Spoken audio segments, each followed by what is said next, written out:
que completou 40 anos, agora em novembro. E depois da celebração, o Rabino Shulam levou o grupo, alguns convidados que vieram, para visitarmos alguns locais em Jerusalém e outras partes de Israel. E eu fiquei impressionado da quantidade de turistas. Eu visito Israel, já morei em Israel em várias ocasiões, visito Israel todos os anos, mas esse ano foi o ano onde eu mais vi turistas em todos os locais que fui. E é um mês considerado baixa temporada. Aliás, não existe mais baixa temporada em Israel. Todos os meses são alta temporada. Pessoal, aí eu fiquei pensando, eu conversava com o Rabino Shulam, falei, Rabino Shulam,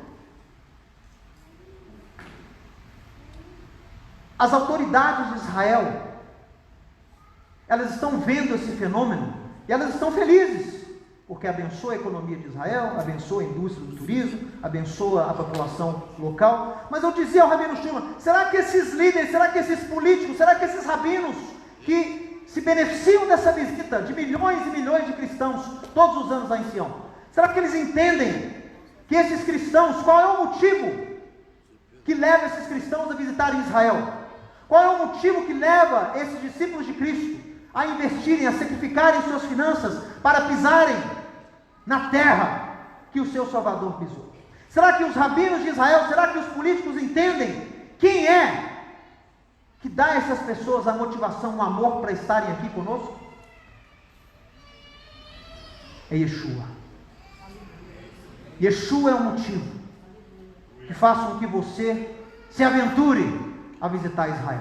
E aí os seus parentes vão dizer, mas você vai lá para aquele país cheio de guerra, cheio de míssil, cheio de bomba, e ficam naquele temor por você. Até comigo, que já morei, já fui lá dezenas, já perdi as contas de quantos grupos já levei. Até a mim mesmo, às vezes minha mãe me ligou, eu estava lá com o Rabino Shulam, na Golã, aí minha mãe me liga e diz, você está bem? Eu vi aqui no jornal que tiveram uns mísseis que caíram em tal lugar. Aí eu falei, mãe, só que teve alguns estilhaços aqui, mas eu estou bem, nada de grave. Brincando, não mãe, está tudo bem, não tem nada aqui não, isso é em região de fronteira.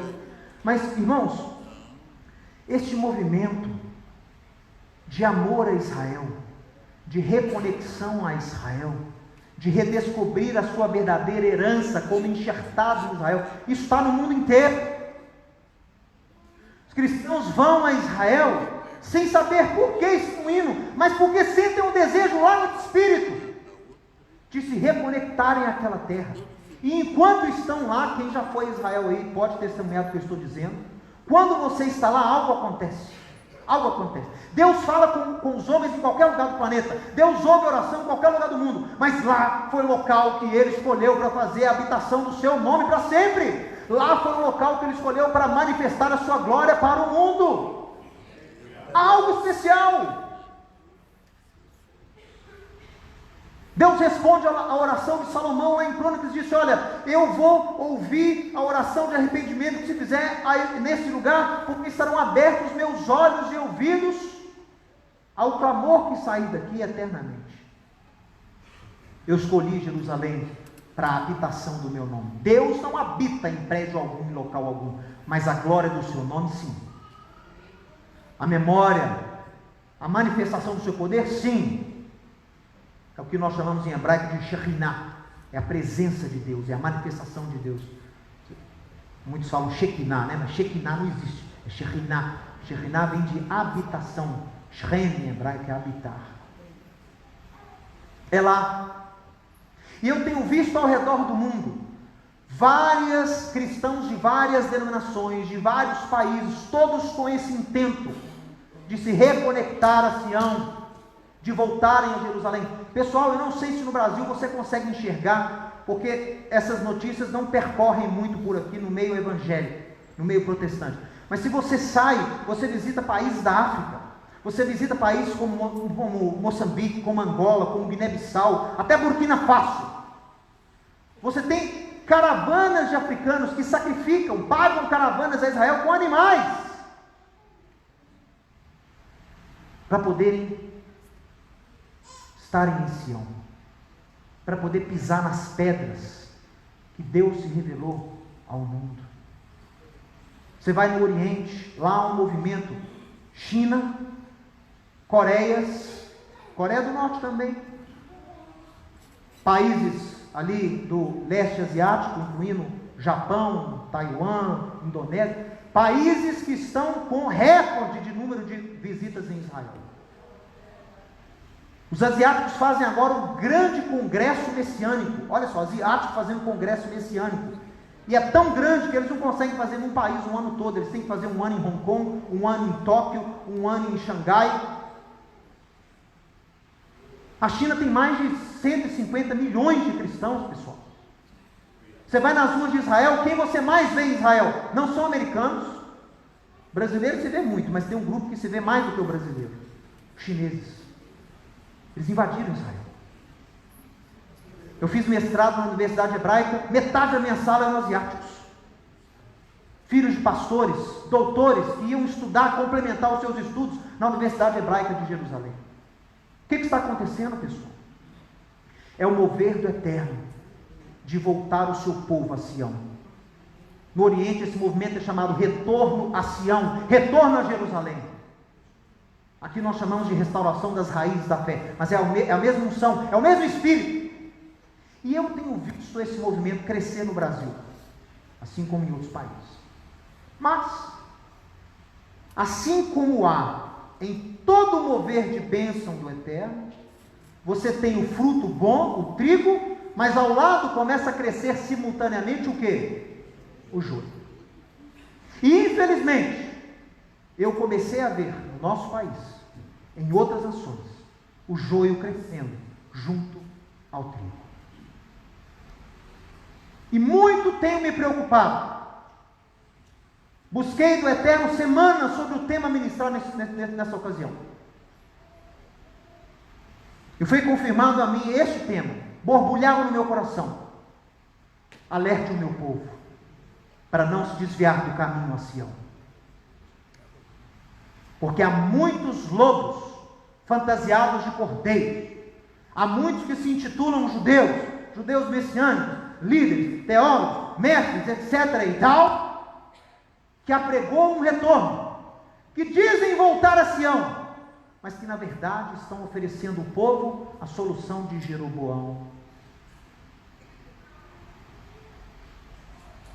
Vamos analisar o que eu preparei para você, essa pequena exposição. Sofisma de Jeroboão e o distanciamento de Sião. Vocês sabem o que é sofisma? Sofisma é algo aparentemente verdadeiro, mas que vai resultar num erro, num desvio. Ele tem aparência de verdade, mas ele vai culminar em algo errôneo, errado. Dê uma olhada aqui comigo. Como não devia deixar de ser, né? Eu trouxe os meus slides para você poder acompanhar aí melhor. Você consegue ler? Todo mundo está conseguindo ler? Então olha só. A restauração das raízes da fé, de acordo com a Torá, de acordo com os escritos, de acordo com os profetas, anunciada por Yeshua através das decisões dos apóstolos. Esta restauração é um mover de Deus para o seu povo, tanto para Israel como para as nações da terra. Não vai dar tempo de falar aqui, mas vai ser o tema da minha palestra no congresso em abril. A chave para a redenção de Israel está nas nações, não está no judeu messiânico. O judeu messiânico, ele foi ressuscitado por Deus nesse século, para poder levar às nações a bênção de Abraão, para que uma vez com a bênção de Abraão, com a sua fé restaurada, as nações vão incitar o ciúme em Israel, e Deus vai liberar o seu espírito de graça e súplica sobre o seu povo. E nas nações se encontra a chave para a salvação de Israel e o regresso de Yeshua.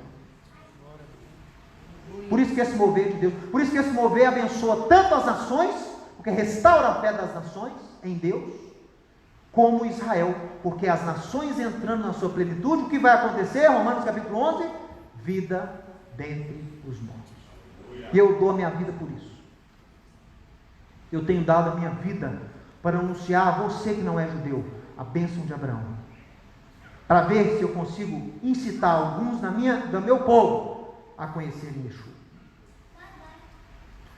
Então esse é o mover de Deus. E quer saber, a restauração que me interessa, que eu apregou, que eu dedico minha vida a ela, é essa aqui que eu escrevi.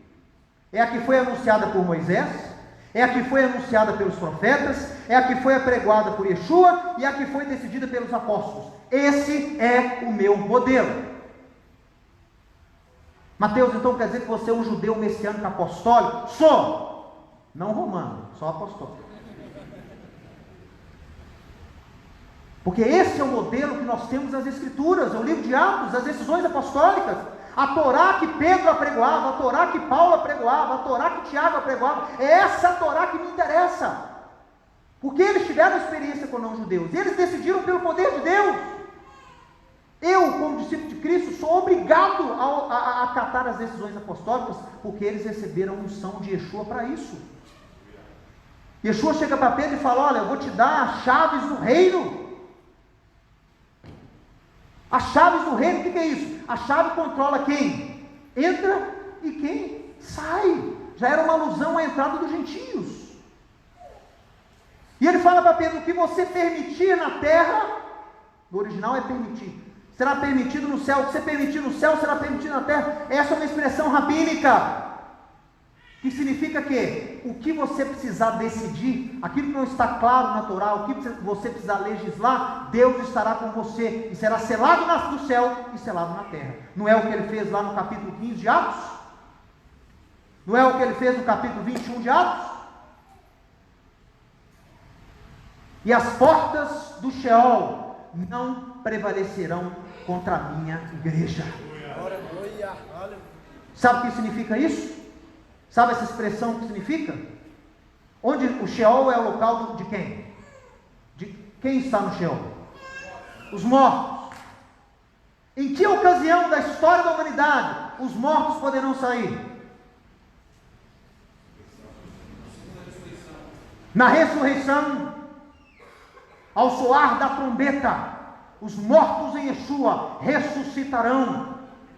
Yeshua está falando: a minha igreja, as portas do inferno não podem resistir à ressurreição do meu povo ao tocar do shofar. As portas do Hades não vão resistir a esse mover de ressurreição quando Yeshua voltar.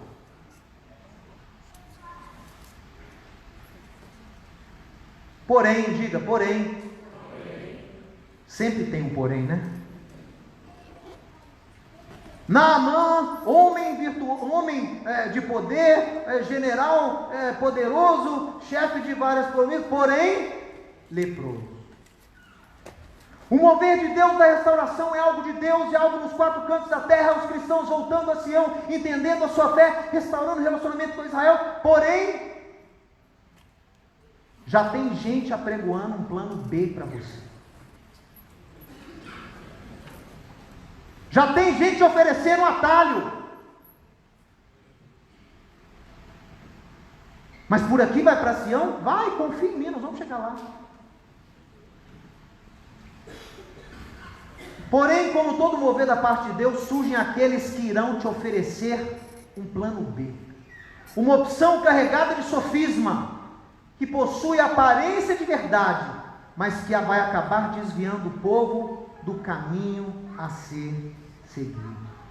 Eu tenho visto isso, pessoal. E minha alma se perturba em mim.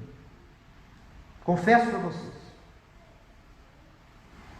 É uma perturbação a nível de alma. Às vezes eu tenho até dificuldade de dormir, porque eu fico preocupado com o povo.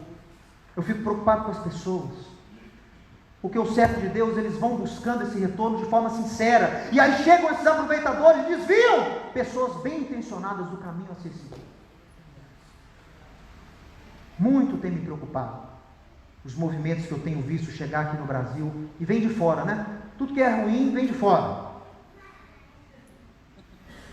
Tem vindo de fora, tem vindo movimentos, tem vindo doutrinas, tem vindo ministérios, e é isso e aquilo. Lê aqui comigo. Já existem muitos movimentos, já existem líderes, já existem grupos que apregam para você um retorno às raízes da fé, mas usando demasiadamente alguns aspectos do judaísmo contemporâneo como sendo um modelo.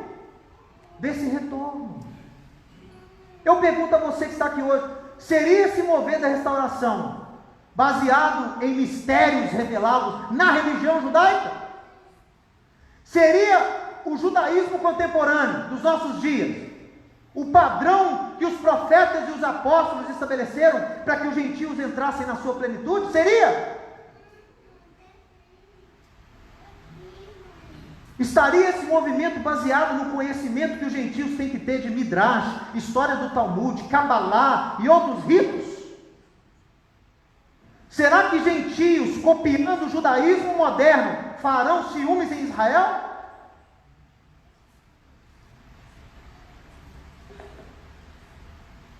O que esses movimentos têm causado em Israel? Esses que apregoam, uma supervalorização do judaísmo de hoje. Meu irmão, eu sou judeu. Eu sou judeu. Meu pai é judeu, minha avó é judia. Somos reconhecidos não só aqui no Brasil, mas em outros países. A família de meu pai tem origem em Portugal e Itália. Em ambos os países temos a nossa judaicidade comprovada. Por causa disso, nós temos cidadanias. Por causa disso, eu tenho cidadania italiana. Por causa disso, eu tenho cidadania portuguesa. Fiz o meu cartão cidadão essa semana. Seu pai nasceu em Portugal? Não. Mas Portugal emitiu uma lei chamada Lei 30A, onde todo descendente de judeu que foi perseguido em Portugal pela Inquisição pode receber a cidadania portuguesa como forma de compensação. Meu cartão cidadão vai ser enviado para minha casa. E para você obter esse cartão cidadão, você tem que ter uma carta da comunidade judaica de Lisboa, atestando a veracidade da sua ascendência. Então, eu não estou falando de algo que eu não conheço. Sou judeu, estudo o judaísmo. Morei em Israel várias vezes, estudei na Universidade Hebraica de Jerusalém com professores ortodoxos. Meu mestrado era em estudos judaicos, não era em Novo Testamento. Para conhecer a fundo, para ter capacidade de julgar, para ter capacidade de reter o que é bom. E eu afirmo a você que esse mover da restauração, anunciado pelos profetas, anunciado por Moisés, não se baseia em judaísmo. Vou falar de novo. Não é apregoando a religião judaica para quem não é judeu que eu vou efetuar a restauração nas nações. Não é apregoando, não é impondo judaísmo sobre quem não é judeu que eu vou provocar ciúmes em Israel. Não é. Nunca foi essa a intenção dos apóstolos, não foi essa a intenção dos profetas de Israel, nunca vi Isaías falando nada do tipo. Aliás, nos dias de Isaías nem existia a palavra religião em hebraico, você sabia disso? Até hoje não existe. Não existe a palavra religião em hebraico. A palavra mais próxima que nós temos para religião é dat.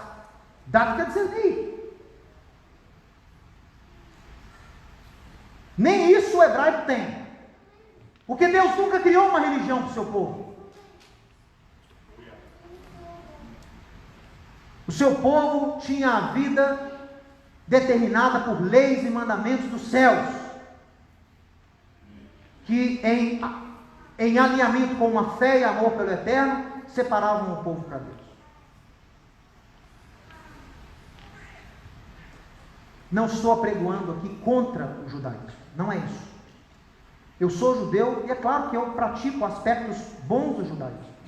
Há coisas boas na tradição judaica, e muitas coisas boas. Mas eu não creio que apregoar judaísmo para a igreja, para as nações, vai fazer com que a igreja entre nessa plenitude que os profetas, que Jacó profetizou. Você vai ver daqui a pouco. Jacó profetizou que as nações iam entrar na sua plenitude, e essa plenitude ia abençoar o mundo. Eu não creio.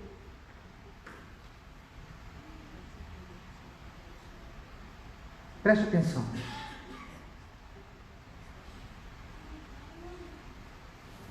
Jeroboão era servo de Salomão.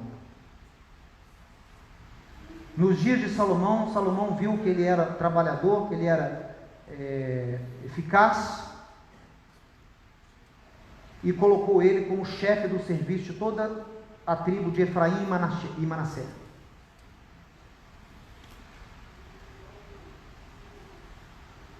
Mas Salomão se desviou dos caminhos do Eterno. Salomão tomou para si esposas e, como se não bastasse, tomou para si os deuses dessas esposas. Estabeleceu ídolos em Jerusalém, estabeleceu ídolos, construiu ídolos no templo, espalhou ídolos por toda Israel, se desviou do caminho de Deus. Então Deus levantou uma pessoa para poder o quê? Executar juízo sobre Salomão. E quem Deus escolheu? Esse Jeroboão. Yaravam, que era o nome dele. Yaravam.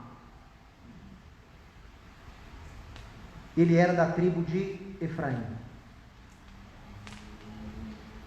O profeta Ahiá, ou Aiás, não sei como é que fala em português, Ahiá, pega ele no caminho. Ele tinha saído de Jerusalém. O profeta Ahiá chega, tira sua veste novinha, que o profeta estava vestindo, rasga em 12 pedaços, vira para o Jeroboão e fala aqui, ó, pega 10 pedaços. Eis que o Senhor vai rasgar o reino de Salomão e vai dar a ti. Davi, a descendência de Davi vai ficar só com 2, Judá e Benjamim. Todas as 10 tribos Deus te deu para que você reine sobre Israel. A única coisa que Deus te pede é para que você obedeça a Torá como fazia Davi, é para que você honre Jerusalém como local de habitação do nome do Eterno, e para que você respeite o culto em si.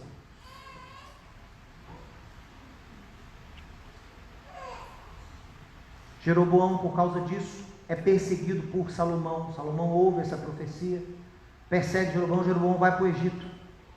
Depois que Salomão morre, o filho dele, Roboão, quando está para assumir o reino, mandam chamar Jeroboão lá do Egito. Ele vem, ele ouve que Salomão morreu, ele chega lá, o povo se ajunta lá para Roboão, e as tribos do norte, as 10 tribos se reúnem e falam para Roboão: olha, seu pai nos oprimia com impostos, seu pai nos oprimia, como é que vai ser o seu reinado para conosco? O senhor vai ser um rei bom? Você vai ser mais bondoso do que o seu pai?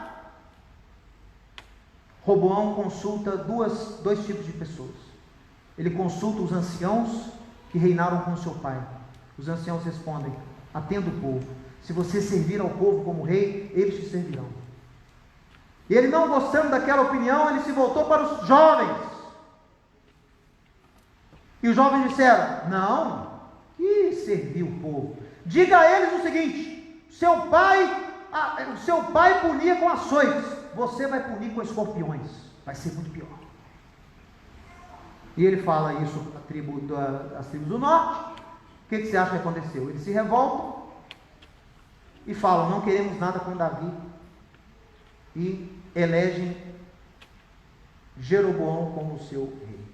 Esse é o contexto da história. Agora você vai ler o que está escrito aqui, lá em 1 Reis, capítulo 12, verso 26. Olha o que aconteceu. Disse Jeroboão consigo: tornará o reino para casa, agora tornará o reino para a casa de Davi. Se o povo subir para Jerusalém para fazer sacrifício na casa do Senhor, o coração deles vai tornar ao seu senhor Roboão, rei de Judá, e eles vão me matar, e tornarão a Roboão, rei de Judá. Pelo que o rei, tendo tomado conselhos, Jeroboão, tendo tomado conselhos, fez 2 bezerros de ouro, e disse ao povo: basta de subirdes a Jerusalém, vês aqui os teus deuses, ó Israel, que te fizeram subir da terra do Egito. Pôs um em Betel e o outro em Dan. Eu fui lá nessa cidade de Dan e vi as ruínas desse altar que o Jeroboão construiu. Terrível.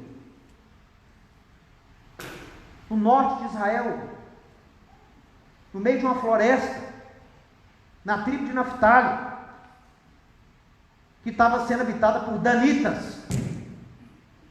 porque não quiseram a herança que Deus deu para eles lá em Gaza.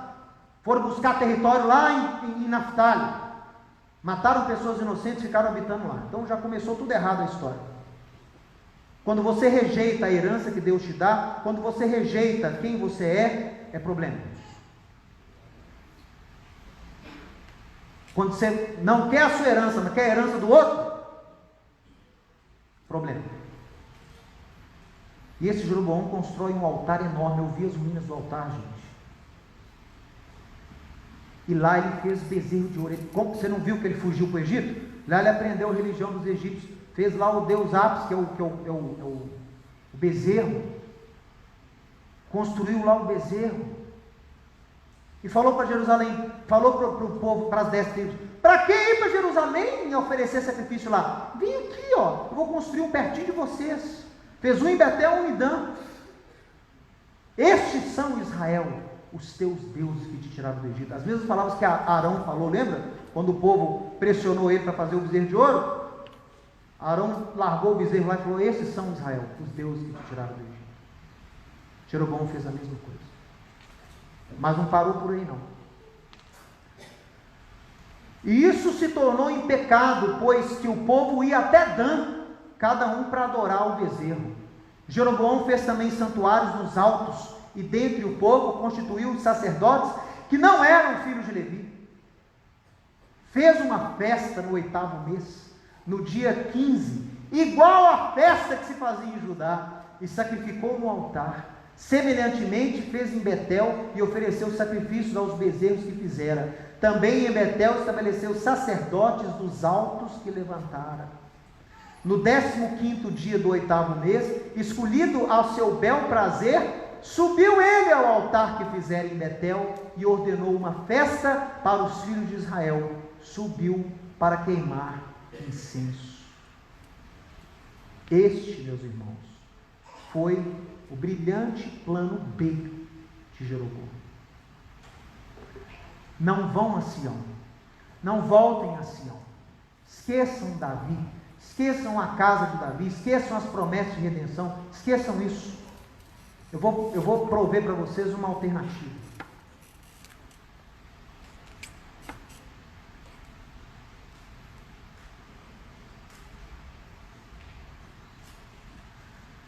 Jeroboão, que era da tribo de Efraim, cujo nome significa o povo aumentará, recebeu do Eterno a promessa que seria rei sobre as 10 tribos de Israel. Ele teria apenas que respeitar a herança de Davi, honrar Jerusalém como local de habitação de Deus e guardar os mandamentos, assim como fez Davi. Vou te falar uma coisa que talvez você não saiba. Aliás, se você foi no último congresso, você sabe. Há algo especial em Efraim, a tribo de Efraim. Vocês sabem que depois desse Jeroboão, essas 10 tribos do norte, como ele era da tribo de Efraim, essa parte toda ficou conhecida como Efraim. Então as 10 tribos do norte tiveram o nome de Efraim porque era da tribo de Jeroboão. E desde essa época,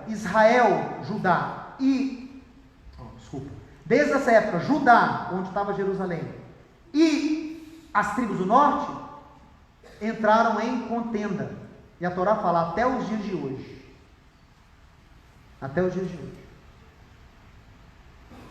A partir daí, as tribos do norte entraram em contenda com Judá, com Davi. Por que o Eterno escolheu Jeroboão para reinar sobre as tribos do norte? O Eterno tinha esperança que ele fizesse um bom rei. Por quê? Quando Jacó abençoou os seus filhos, lembra da história de Jacó, manda chamar os filhos de José? E José tenta corrigir o pai: não papai, não é assim, esse é mais velho. Aí o que ele faz? Não, meu filho, eu sei, esse também será grande, mas esse aqui será senhor do seu irmão. E Jacó fala assim com ele uma frase que é totalmente enigmática em hebraico. Nem na sua tradução, eu acho que nem em português não faz sentido. Jacó fala assim com ele: em Efraim acontecerá a Melor Hagoim, a plenitude dos gentios. A mesma expressão que Paulo usa lá em Romanos capítulo 11. até que haja entrada a plenitude dos gentios. Deus endureceu Israel, até que haja entrada a plenitude dos gentios, e assim haverá o quê? Vida dentre os mortos, Israel será salvo. Então, os rabinos interpretam que há alguma coisa em Efraim que vai ajudar as nações a entrarem na sua plenitude, e essa plenitude das nações vai abençoar Israel. Tem algo aí. Não foi à toa que Jeroboão era de Efraim. Tinha tudo para dar certo. Você imagina se ele tivesse reinado da forma correta nos reinos do norte? Acho que Yeshua teria vindo muito antes. Mas ele peca, ele erra, ele rejeita Jerusalém, ele rejeita a herança de Davi, ele rejeita a adoração, ele rejeita os mandamentos de Deus. Olha, porém, o orgulho, tomando lugar no coração de Jeroboão, fez com que ele oferecesse ao povo uma segunda opção para o retorno a Jerusalém.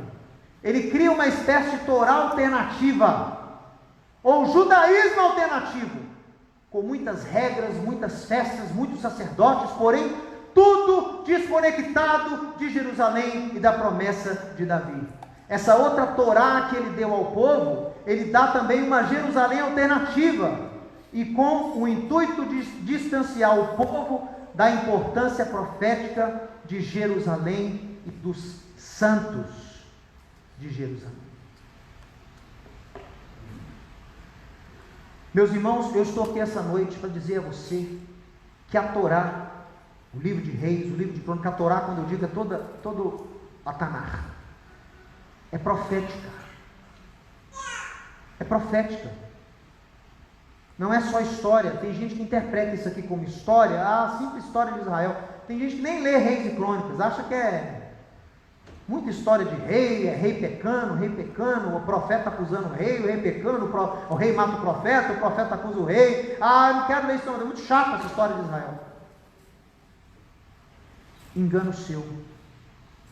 O Eterno tem profecias nessas histórias.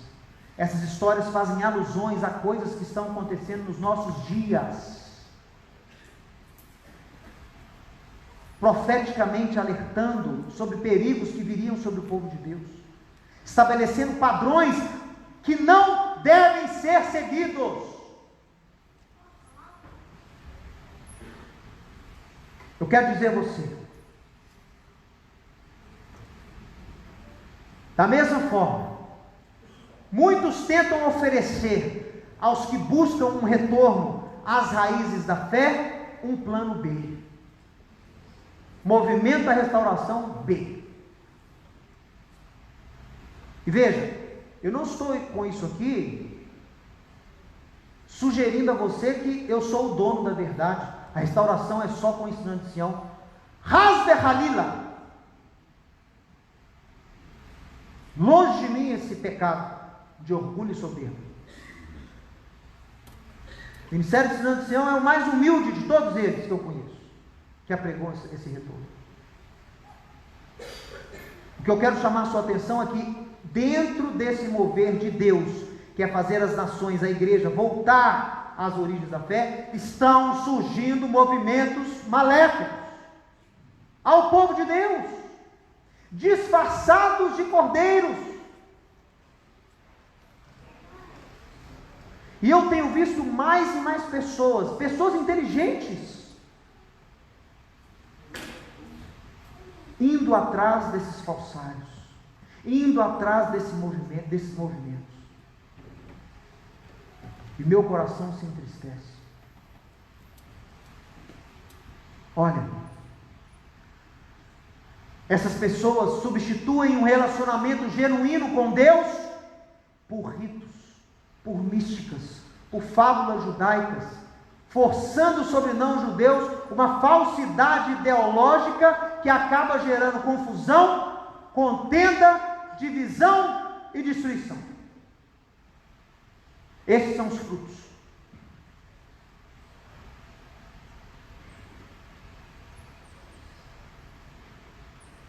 A igreja tinha que receber a bênção de Abraão, as nações tinham que receber a Torá, e com essa Torá aplicada da forma certa, gerar ciúmes em Israel.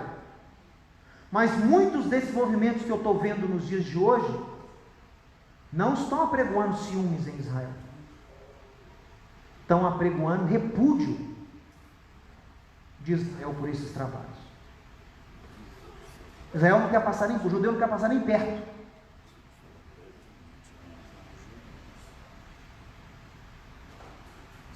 Você possivelmente já deve ter recebido algum vídeo, algum estudo, algum novo rabino.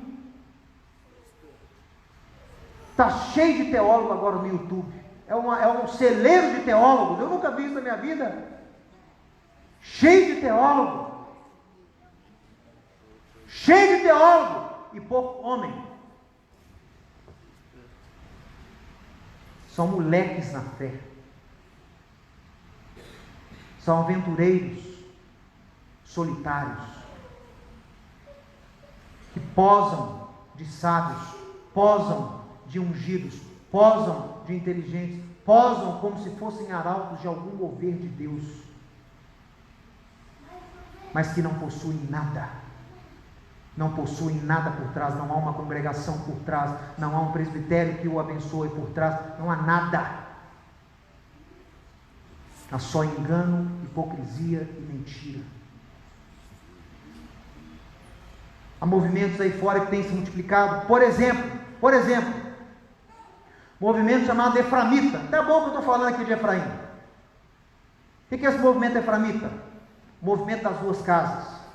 Apregoa, de uma forma bem resumida, que todo cristão que aceitou Yeshua, todo sujeito que não é judeu, mas aceitou Yeshua e entrou no reino de Deus através de Cristo, virou tribo de Efraim. É judeu. Virou judeu.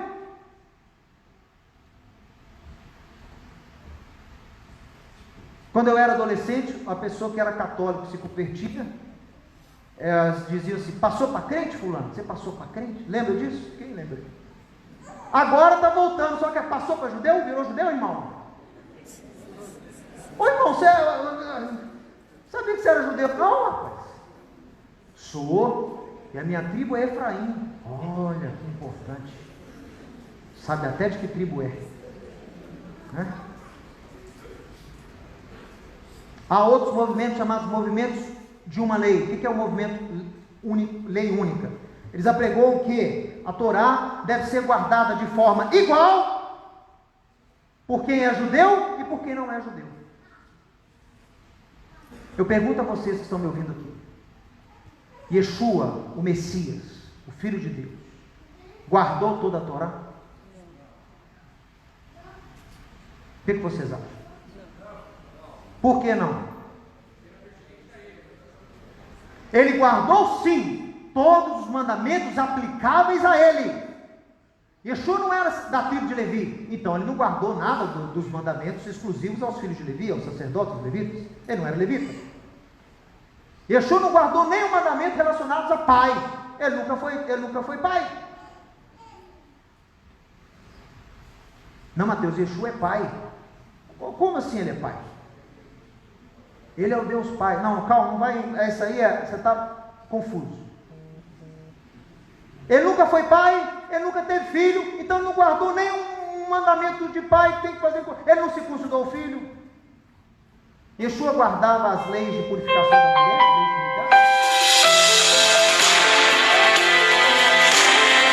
guardava as leis aplicáveis a ele, com o judeu, na situação que ele operava lá em Israel.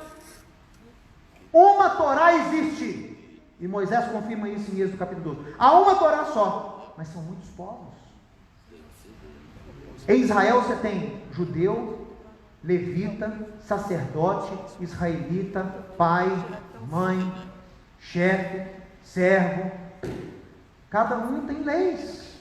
Tem leis que são universais a todos e tem leis que são específicas. Tem leis na Torá que são universais, aliás, a maioria da Torá é universal, é para todos os povos, mas há leis na Torá específicas para Israel.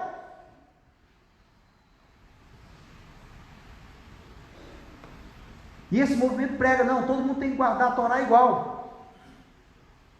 Gentio tem que circuncidar para entrar na aliança de Abraão. Aí o sujeito vai celebrar a festa de Pêssar, fala que ele não pode celebrar se ele não for circuncidado, porque a Torá fala que nenhum estrangeiro incircunciso pode circuncidar, e falam com ele que se ele não for circuncidado, ele ainda é estrangeiro. Seu tolo, você joga a obra de Yeshua no lixo, joga a ressurreição no ralo.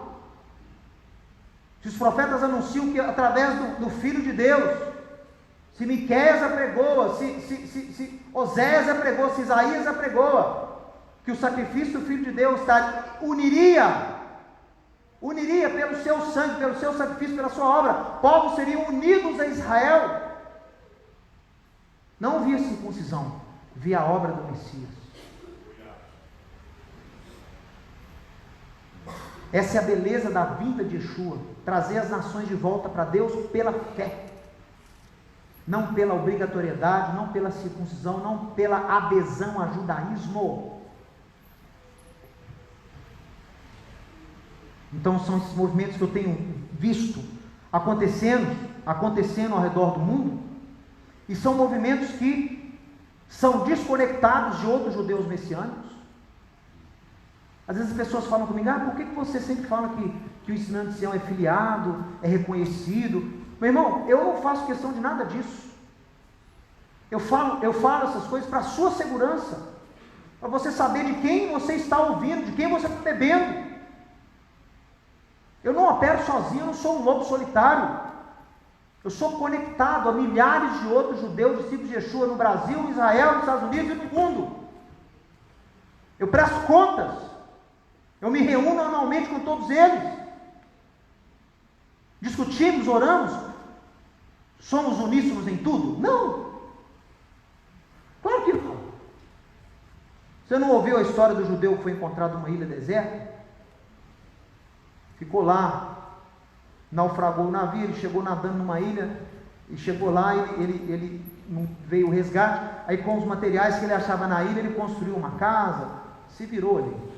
Alguns anos depois, veio uma equipe de resgate, resgataram o judeu, aí o rapaz que estava resgatando ele, falou assim, Isaac, estou vendo aqui, rapaz, você construiu 2 sinagogas? Ele é. Ele falou assim, essa aqui é a minha sinagoga. Aí mostrou para o bombeiro, essa aqui é a minha sinagoga, olha que bonita. Aí o bombeiro perguntou, mas Isaac, é aquela ali que você construiu? Aquela lá é aquela que eu não ponho o pé nunca. Onde tem 2 judeus, tem 5 opiniões diferentes. Então é claro que entre os apóstolos não havia sempre consenso. Nem todos eles trabalhavam com todos. Você vê isso na história de Paulo. Há pessoas que Paulo manda para um lugar e ele vai para outro. Apolo estava lá em Éfeso. Apolo foi para Caia, ou Paulo chegando lá em Éfeso. Por quê? São ministérios diferentes. O cabeça é o mesmo, mas os trabalhos são diferentes. Você não é obrigado a trabalhar com todo mundo, não. Yeshua mandou você amar todo mundo. Trabalhar? Não. Trabalhar você tem que ter uma afinidade. Como é que você vai trabalhar com a pessoa que não pensa como você? Não tem mesma visão que você? Não vai dar certo. É o que eu falo lá no Ensinando de Sião, na congregação. Meu pai está de ano sabático, aposentou temporariamente. Aí eu assumi lá. E eu tenho deixado claro isso para as pessoas. Meu irmão, Heart Sion, o Ministério Ensinando de Sião não é dono de verdade única nenhuma, não. Eu não sou. Se você está aqui, não concorda com isso, não concorda com aquilo, me critica com aquilo, me critica com aquilo. Meu irmão, vai servir a Deus em outro lugar, porque você está perturbando a obra de Deus aqui. E na verdade você não está nem me perturbando, você está embotado aqui dentro, você não está frutificando aqui dentro. Vai servir a Deus em um lugar que você dá fruto, que você dê frutos. Fica empacado aqui dentro, não. Eu vou te abençoar, eu abençoo. Vai com Deus. Eu abençoo a pessoa a servir a Deus em outro lugar. Vai dar fruto em outro lugar.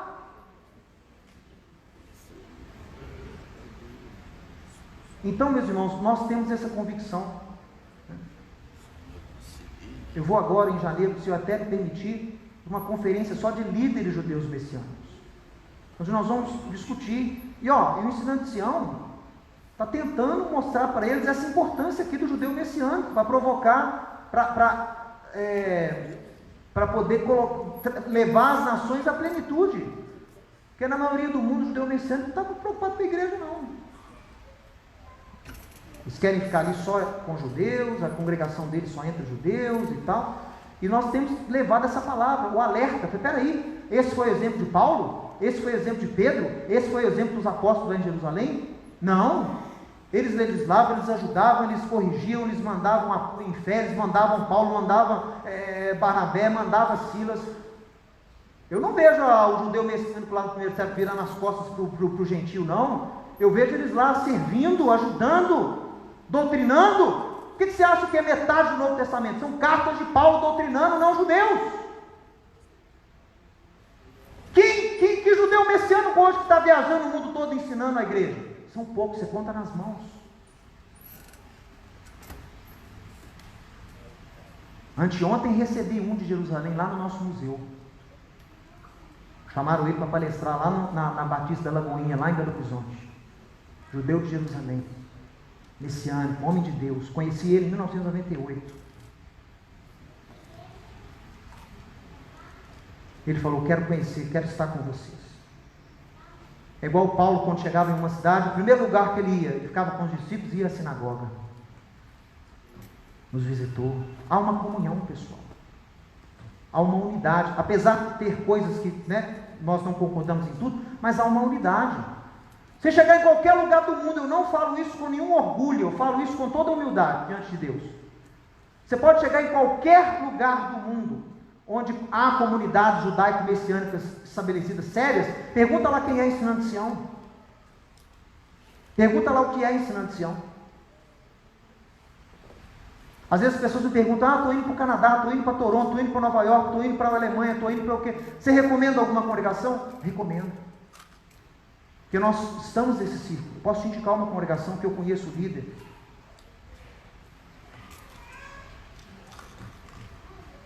Nós nos esforçamos para isso, pessoal. Mas esses que têm chegado são lobos solitários. São rabinos sem congregação. Você já viu isso, um rabino que não tem congregação? Por definição, não existe. É como os judeus falam, né? O rabino que não tem inimigo não é rabino. O rabino que só tem inimigo não é homem. Então surge um camarada aí na internet atrás de uma mesinha de estúdio, ensinando para você Talmud, Cabala, Zohar, Gemátria, numerologia, até ensinos bons. Mas será que só isso basta? Será que é isso aqui o mover da restauração? Vamos aqui para a gente encerrar. Triste, pessoal, mas necessária essa admoestação. Quem já se deparou com algum tipo desse movimento? Levante sua mão, só para eu ter uma ideia. Se você faz alguma ideia do que eu estou falando.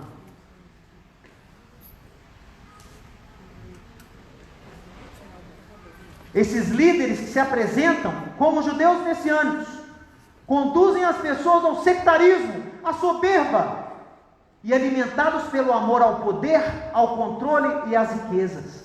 São líderes sem congregação, sem autoridade, rabino de estúdio, com um rastro de destruição e contenda por onde quer que passe.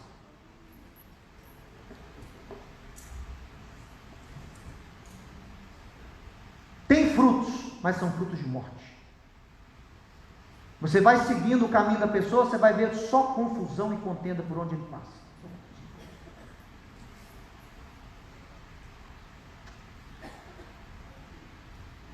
Os escritos dos pais da Igreja Católica atestam que no passado, quando alguma igreja recebia alguém que se intitulava apóstolo, ou representando o apostolado em Jerusalém, a pessoa tinha que apresentar carta de apresentação. E tinha que ter testemunhos que atestavam que a pessoa era legítima, porque tinha muito falsário na época. Lembra do elogio que Yeshua faz para a igreja em Éfeso, lá em Apocalipse 2? O que ele elogia a Éfeso? Vocês rejeitam os falsos apóstolos. Oxalá o Brasil fosse uma igreja Éfeso, hein? Eita! Rejeita falso apóstolo. E hoje são falsos rabinos. Por onde passam é um rastro de destruição e contenda. E com aquele desejo de controlar. Meu irmão, deixa eu falar uma coisa para você. Eu estou falando aqui em família. Estou abrindo meu coração para você. Estou falando para a gente que já conhece o nosso trabalho. Se você não conhece, peço licença. Vou falar para os que são da casa. Nós iniciamos o trabalho no Brasil há 25 anos com uma amizade e uma aliança, posso dizer assim, com o Rabino Shulam de Israel. Homem de Deus. Homem que nós atestamos quem era antes de convidarmos para vir aqui. Fomos lá conhecê-lo. Conhecemos a congregação dele. Conhecemos a sua família. Depois nós convidamos para vir. Rabino Shulam está conosco desde 1992. Nunca ele nos exigiu nada. Nunca ele chegou me doutrinando a respeito do que eu posso fazer, do que eu não posso. Nunca ele chegou na minha congregação e falou assim: mas esse louvor está pouco judaico. Mas você tem que orar assim. Mas você tem que virar para o leste quando você ora, canta o Shema. Mas você tem que fazer isso. Você não está fazendo sucesso. Nunca! Nunca exigiu. Ele veio ao Brasil há 20 anos. Ele nunca cobrou para vir. Nunca! É claro que nós honramos ele toda vez que ele vem, mas ele nunca exigiu um centavo. Fazia pelo reino, faz pelo reino.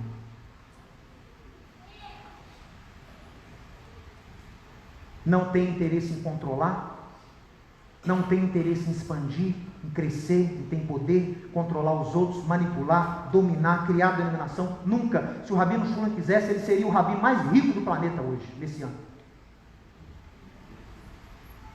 Que as pessoas imploram, né? Abre uma filial aqui, Rabino Shulam. Abre uma filial aqui, abre uma filial acolá, abre um curso aqui,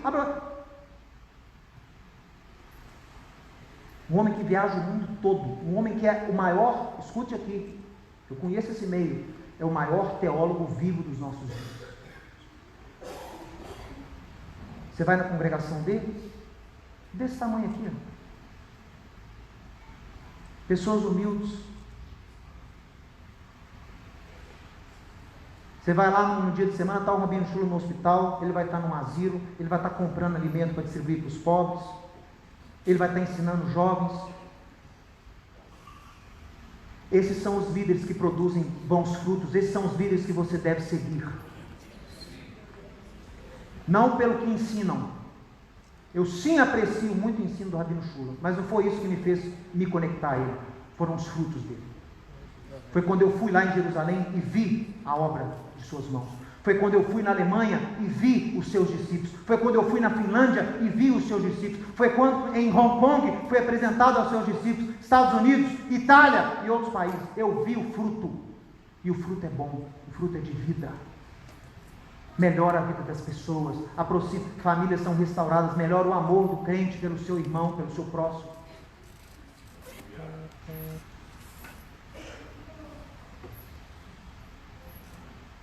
Cliquei em algo aqui, peraí. Como é que eu consigo sair aqui disso? Peraí. Isso, obrigado. Pessoal, eu estou calmo, viu? Eu estou bem calmo, estou feliz que eu estou aqui com vocês. Olha, está na hora. Eu estou bem calmo. E esse pessoal tem sorte que quem está aqui falando não é Paulo nem Pedro. Que eu nunca chamei ninguém de cão. Às vezes deu vontade, mas eu nunca chamei ninguém de cão. Porque esses apóstolos tinham zelo pelo povo, zelo pelo rebanho. Eu oro para ter esse zelo de Paulo, oro mesmo. Ter esse amor pelo rebanho. Por isso que tinha tanta ira contra os falsários.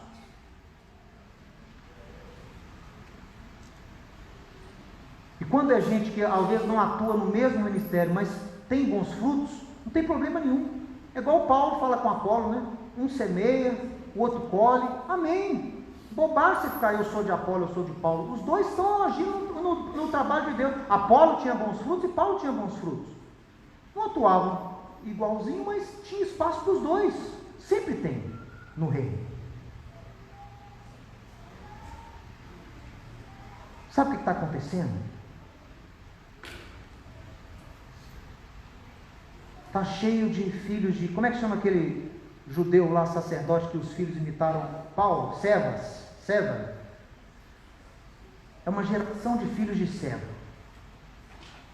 Viam Paulo lá efetuando milagre na escola de Tirano. Vamos imitar. Em nome de Jesus que Paulo pregou, sai dele. O endemoniado virou e falou assim: calma aí, chefe. Yeshua eu conheço, Paulo eu conheço, você é quem? E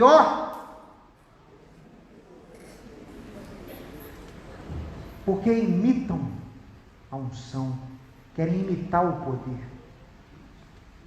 querem apresentar o falso, a cópia. Não há donos da verdade. Escute isso. Eu não sou infalível, eu não sou dono da verdade, tem tanta coisa para eu aprender. Escrevi um livro há 2 anos que eu releio e me arrependo toda vez que eu releio o livro. Porque eu acho que tem coisas que eu poderia ter escrito de uma forma melhor. Não os tópicos, não arrependo de nada que eu ensino, mas a forma, às vezes, como a gente passa, você vai ficando mais velho, vai ficando mais inteligente, mais maduro, mais sábio, né? Inteligente não, sábio. E eu falo: pai, por que você deixou eu escrever isso aqui? Eu tinha que ser mais amoroso. Às vezes não é o que você fala, é como você fala. Aí meu pai: não, mas tá bom. Eu falei: pai, agora você entende por que eu nunca quis escrever livro antes dos 50. Eu desde 20 anos falo isso, eu só quero escrever livro depois de 50, porque eu vou ter menos coisa para me arrepender depois. Mas olha só, não tem dono de verdade nenhuma, nem ministérios ou indivíduos perfeitos. Amém, pessoal? Amém. Porém, devemos julgar pelos frutos todos os que se apresentam como rabinos messiânicos, dizendo conduzir o povo ao caminho da restauração. Agora eles estão até usando restauração também. Porque antes, quando apregoavam só o judaísmo, eles não tinham quórum, né? Não tinha receita. A sinagoga não sobrevivia. Aí o que eles descobriram?